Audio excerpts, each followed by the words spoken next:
Cheers, my friends. So good.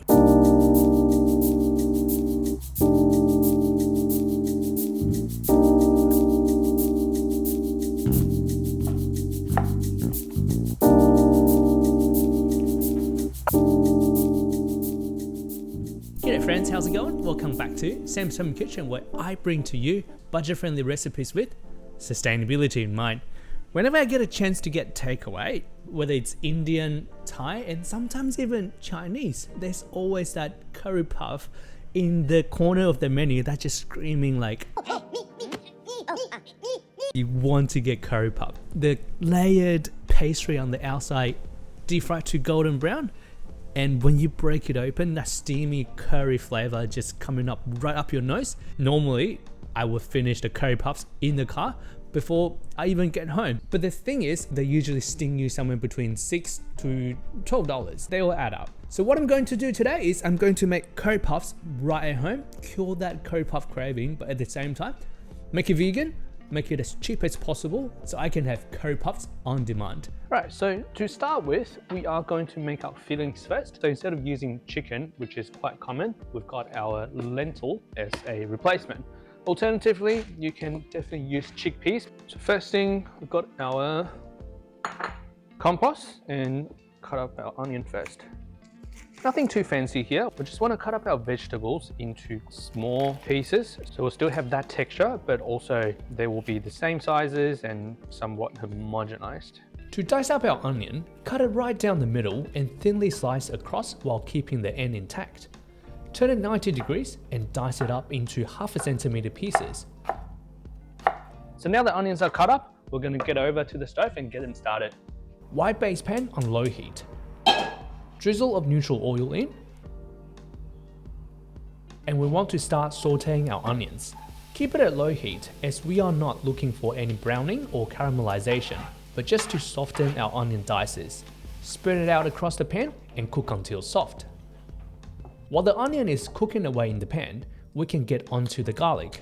Crush up 1/2 a head of garlic. Crushing garlic not only releases more flavor, but also a specific enzyme called allicin enzyme that's really good for us. To thinly dice the garlic, we use the same technique we use for onions. Thinly slice it across, turn it 90 degrees, and finally dice it up. Chop it into small pieces to keep the garlic flavor subtle. Into the pan, and continue to keep the heat on low. Add in about 20 grams of curry powder and more oil. Heat and oil here will help release more complex flavor compound in the curry powder. Fry it for a couple of minutes. Back to the workbench. Now we cut up the rest of the ingredients. I got some carrots for some crunch. Nothing fancy, just cut them into strips and into cubes. Same thing for potatoes. I like to keep the skin on for extra fiber, but also I'm just too lazy to peel. Cut the potato into strips and into cubes. Once all cut up, into the pan with our onions and garlic. Mix it up. Just a touch more curry powder and salt to season, stir until fragrant. Now, potato and carrots need some water to cook down and soften. To add more meatiness to the mix, a few healthy pinches of lentil will help achieve that while keeping it vegan friendly. Stir it up to combine. Adjust the water level to make sure potato, carrot and lentils have enough to soak up. From here, we'll let it simmer away on stove to reduce. So now the filling is cooking away on the stove, reducing and concentrating the flavor. We're going to get onto our dough. 2 types of dough. In order to make the layers, we're going to make a water-based dough, and the other is more enriched with oil. So we're going to be able to see that layers in our pastry. So starting with our oil dough, 200 grams of flour and 100 grams of neutral oil to keep it cheap. 40 grams of water to help the dough hold together. Pinch of salt to season. Mix it all and knead the dough roughly together. Due to the oil content, the dough will appear to be a bit loose, but don't worry, just trust in the process. Once it comes together, we can set it aside for now. Onto our water dough. 300 grams of flour, 150 grams of water, and a pinch of salt to season. Combine it all and it should come together to form a dough pretty easily. So both doughs are done here. We're just gonna let it relax a little bit, so we'll come back and it will be easier to stretch them out. So come back in about 15 and 20. After some resting, flour the bench and the dough. Use a rolling pin to start stretching the doughs out. Get the water dough rolled out to about 0.3 to 0.5 centimeter thick. We want a good surface area to hold the oil doughs in. Next, roll the oil dough out to about half the size of the water dough. We want to mimic how the French do the pastry by laminating the doughs together. Oil dough right in the center of the water dough.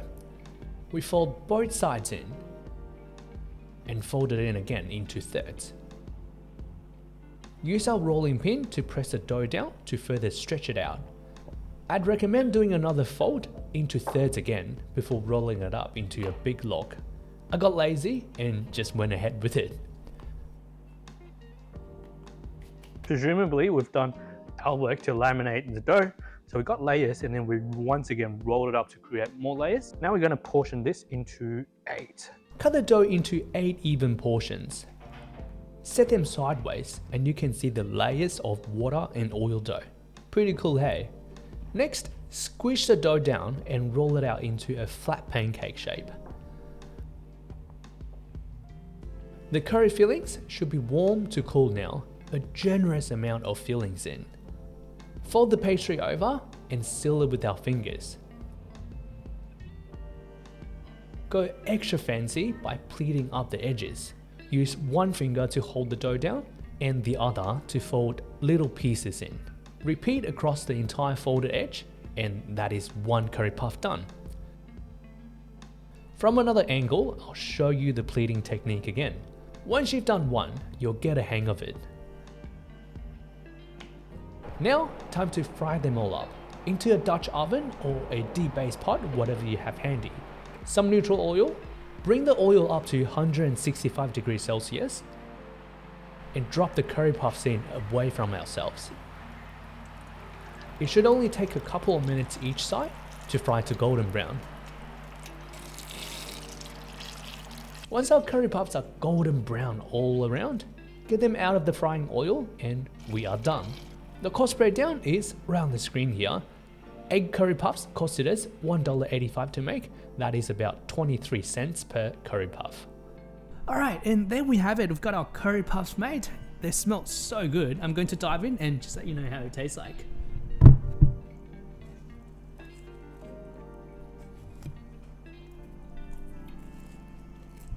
I've not tasted better curry puffs. The layers in the pastry, the spirals, how it's made, it's just, you can really taste it. And the feeling, all of the hearty vegetables, and it's so comforting. It warms you from the inside out. In terms of flavor, I kept it really simple, and obviously you can make your own based on your preference of curry. You can even make your own curry mix if that is your thing. But overall, I consider this a great success. You can either keep the pastry and the curry puffs all raw without frying and then just freeze them. Fry them to order, or you can obviously utilize your oven to warm them back up. Next time you think about getting a takeaway, just remember that you got a few of these made up in the freezer ready to go, and that is going to save you a good penny.